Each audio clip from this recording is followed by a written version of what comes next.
परिकल्पना यह थी कि चारों तरफ से खुला होना चाहिए बाबा का, और बाबा बीच में अच्छे से बैठना चाहिए और आनंद से उनको आनंद लेना चाहिए।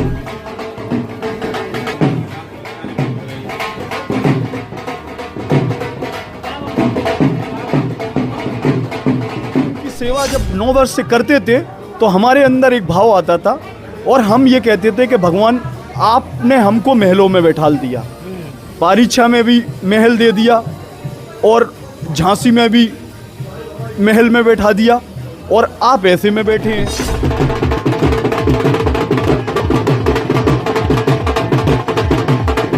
कल बिस्तर लगा था उनका, तो उधर फिर भगवान जी ने रात्रि विश्राम किया, रात में वो सोए। उनके एक एक अंग का हमारे आचार्य जी श्री नीतेश दुबे जी इन्होंने ही ये पूजन करवाया।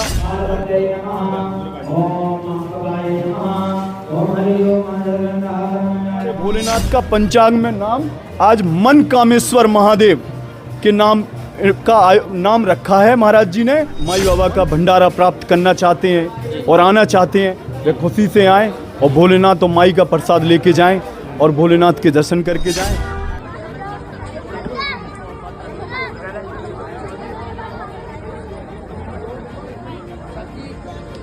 नमस्ते, मेरा नाम है धर्मेंद्र, आप देखना शुरू कर चुके हैं द न्यूज़ तंत्र। रोहित सिंह पारीछा ने एक इस भव्य मंदिर का निर्माण कराया। इससे पहले बता दें कि ये उन नेताओं में से हैं जो कम समय में सबसे ज़्यादा सुर्खियां बटोर चुके हैं अभी तक की। समाजवादी पार्टी का नेतृत्व करते हैं, झांसी जिले के निवासी हैं। अब पूरी रूपरेखा इसकी जानेंगे, मंदिर की कहानी क्या है, क्योंकि जब ऑफलाइन जब इनसे चर्चा हुई, ऑफ कैमरा जब इनसे चर्चा हुई, तो इन्होंने कई कहानियां मंदिर की बताई हैं। ये पारीछा में इस मंदिर का निर्माण कराया है, स्टेशन के पास में। रोहित जी, इसकी पूरी हमें शुरू से कहानी बताएं। पहले यहाँ क्या था, कैसी बिल्डिंग थी, कितनी बार इसका आप निर्माण करा चुके हैं? 10 साल पहले, 10 वर्ष पहले हमारे हनुमान जी महाराज बैठे हैं जस्ट पीछे बगल में इस मंदिर के। तो पहले यहाँ हनुमान जी महाराज ही बैठे थे, और जिस स्थान पे अभी मंदिर का निर्माण हुआ है उस स्थान पर 2 फुट बाई 2 फुट का एक मंदिर हुआ करता था, छोटा सा, जिसमें व्यक्ति सर झुका के एक व्यक्ति अंदर जाता था तो एक व्यक्ति बाहर रहता था।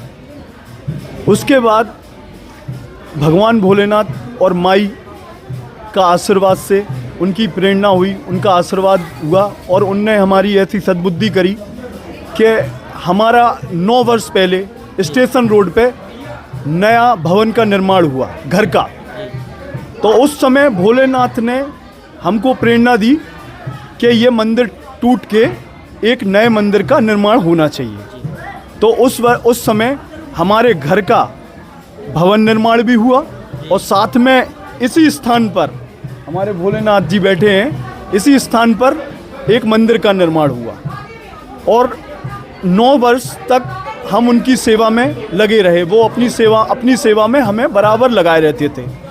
हर वर्ष, हर महीने, हर किसी भी दिन, किसी भी समय, कभी भी बुला लेते थे और अपनी सेवा में लगाए रहते थे। 9 वर्ष बाद, ठीक 9 वर्ष बाद झांसी में हमारे नए भवन का निर्माण हुआ,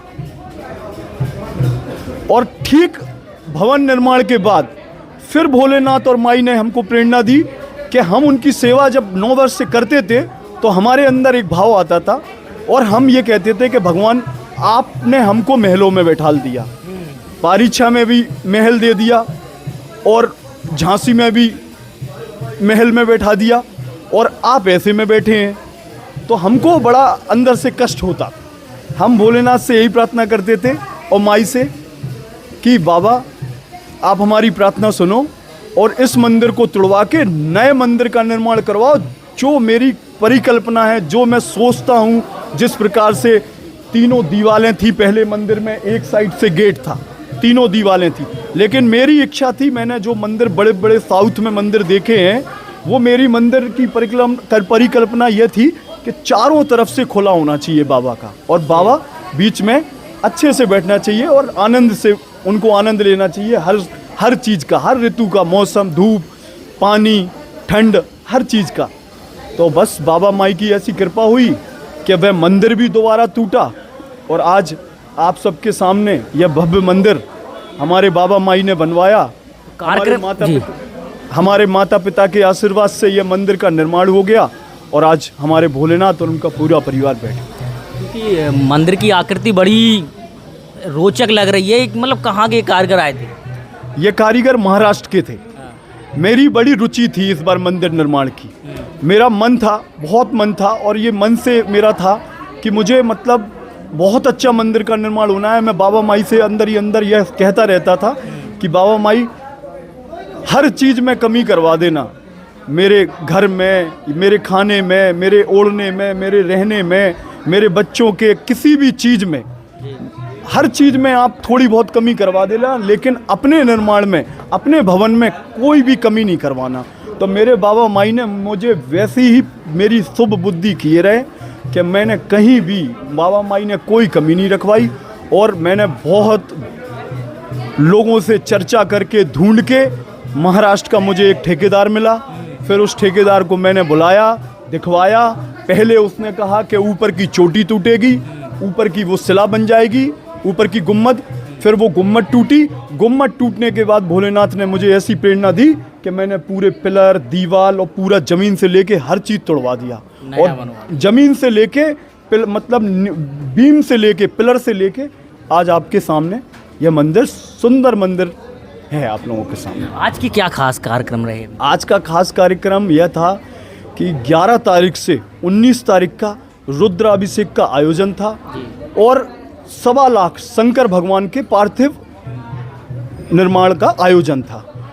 तो प्रतिदिन पहले दिन से कलश यात्रा शुरुआत हुई और प्रतिदिन 20,000 पार्थिव शिवलिंग जी का निर्माण होता था, उनका रुद्राभिषेक होता था, उनका पूजन होता था, उनका दूध दही, उनका फूलों से, जल से हमारी माताएं, बहनें, ग्रामवासी, क्षेत्रवासी जो भी आते थे सबको बेलपत्र चढ़ाने का अवसर, फूल चढ़ाने का अवसर, दूध दही हर चीज़ चढ़ाने का अवसर भोलेनाथ उनको दे रहे थे। और मेरी भी इच्छा थी कि सब लोग लगें और सब लोग दूध दही से उनका अभिषेक करें, जिससे हमारे भोलेनाथ का अंश इधर आए और हमारे साक्षात भोलेनाथ इधर बैठे। और उसके बाद 11 तारीख से लगातार 18 तारीख, कल 18 तारीख तक लगातार पार्थिव शिवलिंग जी का निर्माण होता रहा।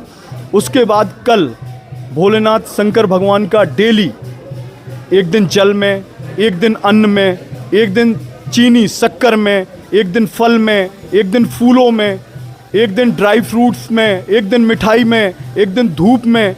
तो सारे दिन उनका सैयादिवास होता था। वो रात में पूरा दिन में सुबह 11-12 बजे विश्राम करते थे उसी में, और पूरा परिवार उनका विश्राम करता था और अगले दिन सुबह उठते थे निद्रा से।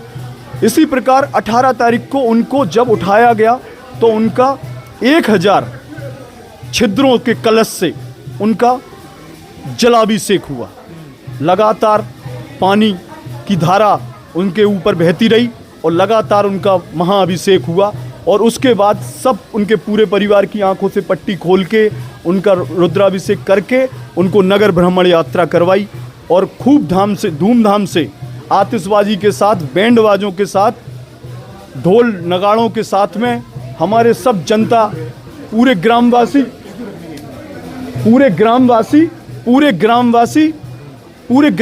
पूरे क्षेत्रवासी उस आयोजन में शामिल हुए। और सब लोग लौट के आके फिर भगवान जी आप देख रहे होंगे सामने, ये कल बिस्तर लगा था उनका, तो उधर फिर भगवान जी ने रात्रि विश्राम किया। रात में वो सोए।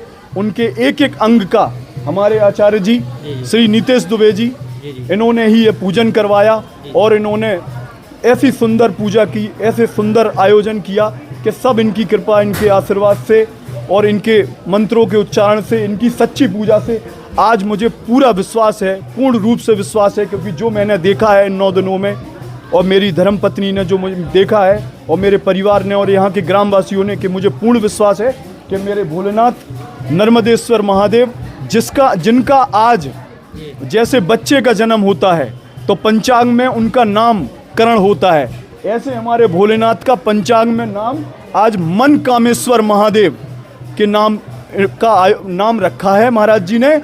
मन कामेश्वर देव ऐसे हैं, मन कामेश्वर देव वो हैं जो सब भक्तों की मनोकामनाएं पूर्ण करते हैं। कोई भी व्यक्ति इधर आएगा तो खाली हाथ नहीं जाएगा, सब भक्तों की मनोकामनाएं पूर्ण होगी, सबका उद्धार होगा, सबके घर में खुशियां आएंगी, सबके घर में सुख शांति रहेगी और सब खुशहाली से आनंद से रहेंगे। आज शाम को यहाँ प्रसाद वितरण का भी कार्यक्रम है, लगभग कितने लोग भाग लेंगे भंडारे में? आज भोलेनाथ के और उनके परिवार का, जी पूरे परिवार की प्राण प्रतिष्ठा हो गई है और उनका अभी थोड़ी देर में हम लोग हवन भी करने जा रहे हैं और हवन करने के उपरांत हमारे ग्रामवासी, हमारे भाई बहन और जो भी भोलेनाथ माई बाबा का भंडारा प्राप्त करना चाहते हैं और आना चाहते हैं, वे खुशी से आएँ और भोलेनाथ और माई का प्रसाद लेके जाएं और भोलेनाथ के दर्शन करके जाएं। और मैं सबसे प्रार्थना करता हूं, मैं तो भोलेनाथ से भी प्रार्थना करता हूं, अपने माई से प्रार्थना करता हूं, क्योंकि मैं तो माँ पीताम्बरा माई का भक्त हूं और 20 साल से उनकी सेवा में हूं और भोलेनाथ की सेवा में हूं। तो सब माई बाबा की कृपा से ही है जो कुछ आज है मेरे पास। तो मैं तो यही प्रार्थना करता हूं भोलेनाथ की कि सब भक्त आएँ, प्रसाद लें और सब दर्शन करके जाएं और सब भक्तों की मनोकामना पूर्ण। रोहित जी ने ये क्षेत्र में एक अनूठा प्रयास किया है धर्म से, क्योंकि अब लोग धर्म से जुड़ रहे हैं, समय बदल रहा है। आप देखिए इस पूरी वीडियो को और कार्यक्रम की तमाम छवियां इसमें हमने दिखाने का प्रयास किया है। इस पूरे कार्यक्रम का जो 6 से 7 दिन जो चला है, फिलहाल अभी के लिए इतना ही। मिलते हैं अगले वीडियो में, धन्यवाद।